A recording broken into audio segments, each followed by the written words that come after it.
ദൈവനാമത്തിന് മഹത്വമുണ്ടാകട്ടെ. ഒരു പ്രാവശ്യം കൂടി മണ്ണത്തൂർ കവലയിൽ കടന്നു വരുവാനും കർത്താവായ യേശു ജീവിക്കുന്നു എന്നുള്ള സുവിശേഷം നിങ്ങളുമായി പങ്കുവയ്ക്കുവാനും സ്വർഗത്തിലെ ദൈവം ഞങ്ങളെ അനുവദിച്ച ദൈവത്തെ സ്തോത്രം ചെയ്യുന്നു. പല പ്രാവശ്യങ്ങളിൽ ഈ ദേശത്ത് കടന്നു വന്ന് ഈ ദേശത്തിന് വേണ്ടി ഞങ്ങൾ പ്രാർത്ഥിച്ചിട്ടുണ്ട്. ഈ ദേശത്തോട് മാറ്റമില്ലാത്ത ദൈവത്തിന്റെ വചനം അറിയിക്കുവാൻ ദൈവം ഞങ്ങളെ അയച്ചിട്ടുണ്ട്. ഏതാനും മിനിറ്റുകൾ മാത്രം ദൈവത്തിന്റെ വചനത്തിലൂടെ ചില കാര്യങ്ങൾ ഓർപ്പിച്ച് പ്രിയപ്പെട്ടവരെ ഞങ്ങൾ നിങ്ങൾക്ക് വേണ്ടി പ്രാർത്ഥിക്കുന്നതാണ്. കർത്താവായ യേശുവിന്റെ സുവിശേഷം അതേതു മനുഷ്യനെയും സന്തോഷത്തിലേക്ക് നയിക്കുന്നതാണ്. പ്രിയപ്പെട്ടവരെ, ഈ ദിവസങ്ങളിൽ നാം ദിനംതോറും കേൾക്കുന്ന വാർത്തകളൊക്കെ നമ്മളെ വേദനിപ്പിക്കുന്നതാണ്. എന്തുകൊണ്ട് അങ്ങനെ സംഭവിക്കുന്നു? ജീവിതകാലത്ത് ഇങ്ങനത്തെ വാർത്തകളൊന്നും കേട്ടിട്ടില്ല എന്ന് പറഞ്ഞുകൊണ്ട് ആളുകൾ നട്ടം തിരിയുമ്പോൾ കർത്താവായ യേശുക്രിസ്തു രണ്ടാമത് വരും എന്നുള്ളതിന്റെ ആയിരിക്കുന്ന അടയാളങ്ങളായി ലോകത്ത് യുദ്ധങ്ങൾ, യുദ്ധശ്രുതികൾ, മഹാവ്യാധികളെല്ലാം വർദ്ധിച്ചു വരുമ്പോൾ കർത്താവിങ്കിലേക്ക് ജനമെല്ലാം മാനസാന്തരപ്പെട്ട് വരുവാൻ, ദൈവവചനം വിശ്വസിക്കുവാൻ, കർത്താവിന്റെ കൽപ്പനകൾ അനുസരിക്കുവാൻ കർത്താവ് വളരെ വെമ്പൽ കൊള്ളുകയാണ്. ഏദൻ പർദീസയിൽ വെച്ച് ദൈവം മനുഷ്യനെ സൃഷ്ടിച്ചപ്പോൾ ദൈവത്തിന് മനുഷ്യനെ കുറിച്ച് ഒരു പദ്ധതി ഉണ്ടായിരുന്നു.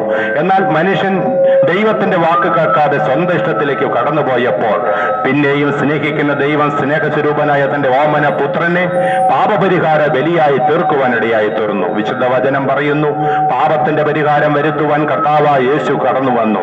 അത് രക്തം ചിന്തിയിട്ടല്ലാതെ വിമോചനമില്ല എന്ന് എഴുതി വച്ചിരിക്കുന്നത് പോലെ കർത്താവായ യേശുവിന്റെ പാപമില്ലാത്ത രക്തം, കുറ്റമില്ലാത്ത രക്തം 5 കോടതികൾ 6 പ്രാവശ്യം വിസ്തരിച്ചിട്ടും ഒരു തെറ്റും കണ്ടില്ല എന്ന് കോടതി വിധി എഴുതിയ യേശുവിന്റെ രക്തം നമുക്ക് പകരമായി, താങ്കൾക്ക് പകരമായി, എനിക്ക് പകരമായി ക്രൂശിൽ ചൊരിവാനിടയായി തീർന്നു. ഇന്ന് മാറാടിയിൽ ഞങ്ങളെ ശ്രദ്ധിക്കുന്ന പ്രിയപ്പെട്ടവരെ, നിങ്ങളുടെ ജീവിതം ഇന്ന് പാപത്തിൽ മുങ്ങിത്താഴുന്നവരാണോ? എനിക്കാരുമില്ല, എന്റെ ജീവിതം മടുത്തു, ഞാൻ എന്തിനു ജീവിക്കുന്നു, എങ്ങനെ ഞാൻ മുന്നോട്ട് പോകുമെന്ന് പറഞ്ഞുകൊണ്ട് ജീവിതം കണ്ണുനീർ കയത്തിലൂടെ മുന്നോട്ട് പോകുന്ന വ്യക്തിയാണോ? ക്രൂശിൽ ചൊരിഞ്ഞ രക്തത്താൽ ഇതാ സകലവും നിവൃത്തിയായെന്ന് പറഞ്ഞുകൊണ്ട് യേശു തന്റെ ശരീരം നമുക്ക് വേണ്ടി ചീന്തപ്പെട്ടതിനാൽ, യേശുവിന്റെ ശരീരം മുഴുവൻ ചാട്ടവാറുകൊണ്ടും അതേ ചമ്മട്ടി കൊണ്ടും അടിക്കപ്പെട്ടതിനാൽ യേശുക്രിസ്തുവിന്റെ വിശ്വാസത്താൽ നമുക്ക് സൗജന്യമായി പാപമോചനം നിത്യജീവനും ഒരുക്കിയിരിക്കുക.